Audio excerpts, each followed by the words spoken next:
One of the best things about USB is its, well, universality. Being able to plug in, peripherals like a keyboard and a mouse and, storage devices like flash drives, and there's a hard drive in there. I can't really get it, but, stuff like that. And even like weird stuff like DACs and freaking game controllers over a single standard is honestly one of its main draws. And did you know that you can also plug a lot of those things into your phone?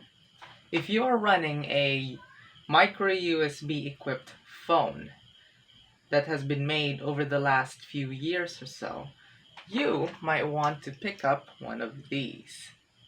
This is a micro USB to USB-A adapter. And this one has honestly saved my butt for so many times in a few years that I've had this thing.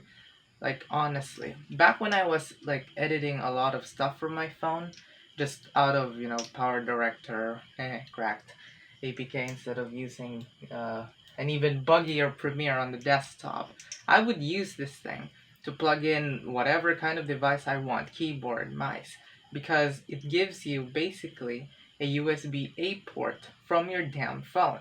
That is just something that we honestly just take for granted nowadays with the transition to USB-C, where a lot of things can be just plugged in from you know, from your laptop onto your phone, and it will generally just work.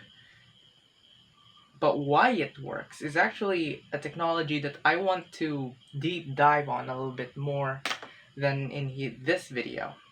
But that technology, I will introduce it now anyways, is USB on the go, or OTG. USB OTG is very cool, and I can't do it justice in here because this is Nifty Tech, which is supposed to be a simpler format. But to put it simply, USB OTG allows devices equipped with Type B style ports, micro USB, mini USB, and the regular Type B type, including their, actually, there we go, including their USB 3. Yes, my friend, this is a USB 3 micro B connector. Ooh, ho, ho, ho, ho. Glad we moved on from this era.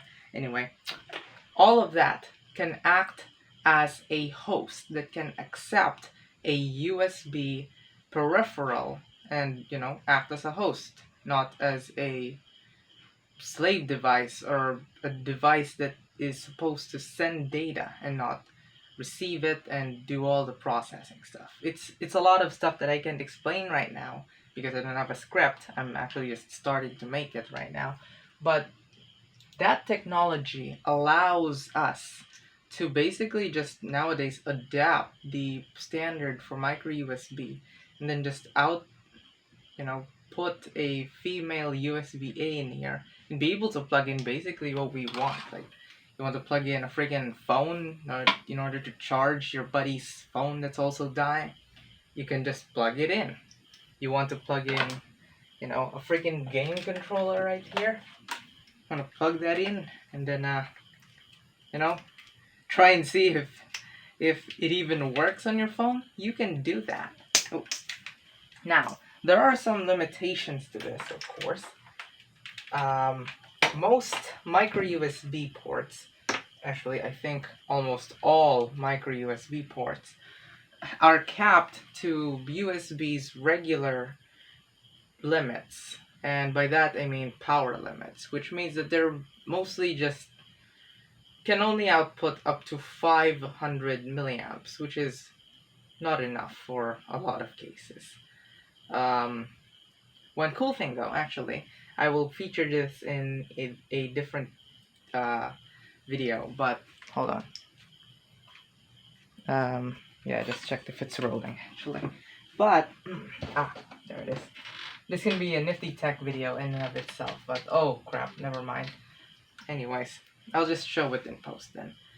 You can You see that it has a female USB, right? You can plug in basically anything. One thing I did not mention is that you can plug in a USB hub.